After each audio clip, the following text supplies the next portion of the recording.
What's going on, guys? So I'd recently put out a couple of videos on the Harley-Davidson Pan America. One of them is a ride and first impressions video where you get to catch my initial impressions of that motorcycle in real time on the road.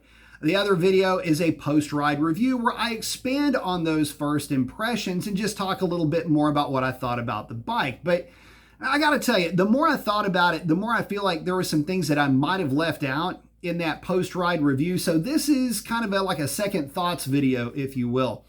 So let me just go ahead and dive into this. I honestly don't think that the Pan America is going to get a fair shake from a certain couple of motorcycling groups. The first is going to be a journalist.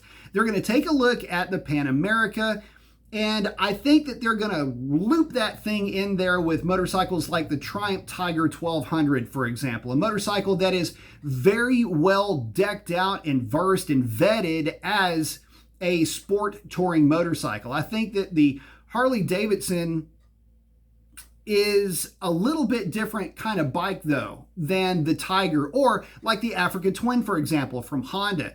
These are motorcycles that are established in that sport utility role. I think that the Harley-Davidson Pan America, it's a little bit different animal. I think it's leaning a lot more towards road bias. We can really see that now with the evolution of that motorcycle into the Pan America ST.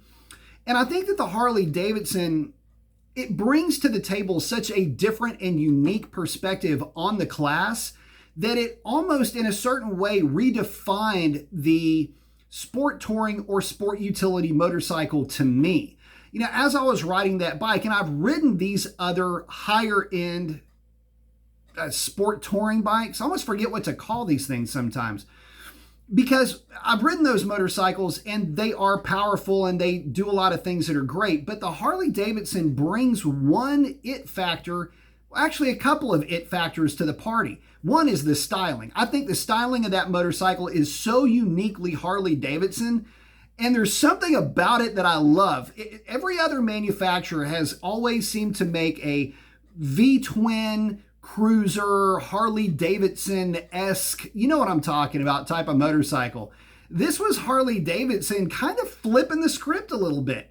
They still brought to the table their own variety of aesthetic with that cowl, the way that it looks.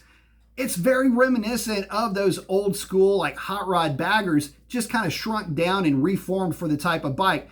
That's cool, but I really thought, I don't think I expanded on this well enough, that Harley-Davidson, they made the class their own with this motorcycle, and that's something that I like a lot. The other thing is Harley-Davidson is known for their cruisers, right? You know, they're known for big baggers and the chopper style motorcycles, not really known for playful motorcycles. But this freaking bike has absolutely changed the way that I see Harley-Davidson. And that's the most transformative thing about this bike to me, is that the Pan America is so playful and such a fun companion to have that the specs do not do this motorcycle justice, and it can only be ridden to be appreciated. In the way that the other motorcycles, they're just not playful. They're not as spirited. They don't feel like they're as light on their feet. Ergonomically, they're not quite as good. And so the Harley-Davidson brings so many fun, subjective qualities to this class that I think the class has been seriously lacking. And for that, hats off to Harley-Davidson. They did something that is really counter to their culture, which is to have a motorcycle that is playful, that is fun, that is unique in its approach. That's the cool thing about this bike to me. Now, I feel like the folks that are maybe the sport touring purists may not give the Pan America its due, and I can kind of understand that. But the other side of this, because this is like a coin with both sides being heads in a way, the other issue that it's going to run into, no matter how you flip this coin, is Harley guy. One of the weird things about the Pan America, and really any of the bikes with the Rev Max engine, but in particular the Pan America, is this. It does not fit the mold of traditional Harley-Davidson. And this is in a culture where many of their brand loyalists will look at any motorcycle that is not a bagger or a cruiser, the chopper style, hot rod type of an American motorcycle, they'll look at that and go, well, that's not a real Harley-Davidson. And so for a lot of those guys, maybe even for some of the folks that work at Harley-Davidson themselves, they don't really know how to market this bike. They don't know how to embrace it, if you will. And I got to tell you, as somebody who's not really brand loyal or who's not really class loyal in this segment, I got to tell you, of the bikes that I've ridden, of these sport utility, sport touring, dual purpose type bikes that I've had a chance to experience, it's Pan America hands down. The bike going down the highway is as subdued and chill and laid back as you could ever imagine it to be. Get that thing into the upper part of the RPM range, lean into the throttle, let it go through its torque curve, and my goodness, this bike is a ball to ride. I can't wait to throw a leg over the ST version of this with the 17-inch front tire. It's going to handle a little bit better than the bike that I rode, maybe be a little bit lighter, but I don't know that it would necessarily be that much more fun. Heck, I'm hanging the back of that bike out coming up that on-ramp, and the bike's trying to pull the front tire off the ground with the back tire spinning. Are you kidding me? That is so much fun. I haven't been this giddy about a motorcycle in a long time, and I think that should be the most positive takeaway here. It's a lot of fun. It's a lot of money. I understand that. They are expensive, but boy, do you know where your money's been spent. Slick shifting transmission, don't really need a quick shifter on this bike. That's the cool thing. In sport mode, very sharp throttle response.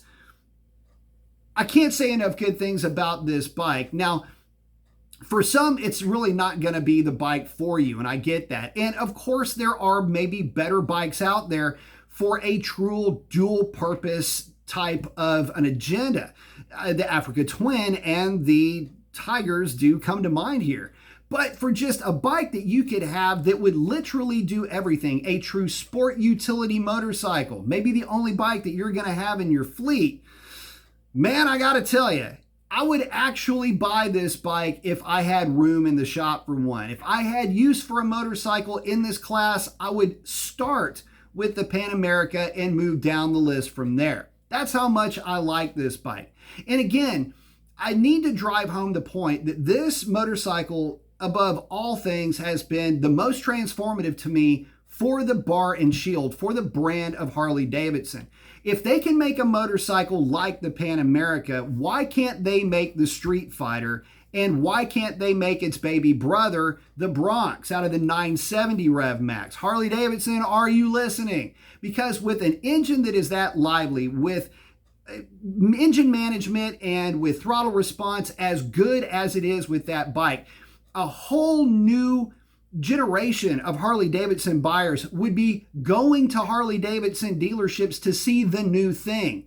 I know it might be a little bit weird for some of the guys in a dealership to see all these new folks coming in, but I tell you what, for a youth market, this could be the ticket. So guys, those are my second thoughts on the Harley-Davidson Pan America. I know I've given this thing a tongue bath from the minute I started riding that bike, but I got to tell you, it really is that good. If you hadn't had a chance, if you're local to Houston, Texas, get over to Stubbs Harley-Davidson, talk to Hunter, talk to David, get the keys to one of these things and take it for a spin. If it's your first time in a Harley-Davidson dealership, let them know. They will open you with open arms and with the hospitality like you have never seen before. And with that, guys, I got to wrap it up. Post up your comments and let me know if you do get a chance to ride one. What did you think about it? We'll catch you on the next one. Thanks again.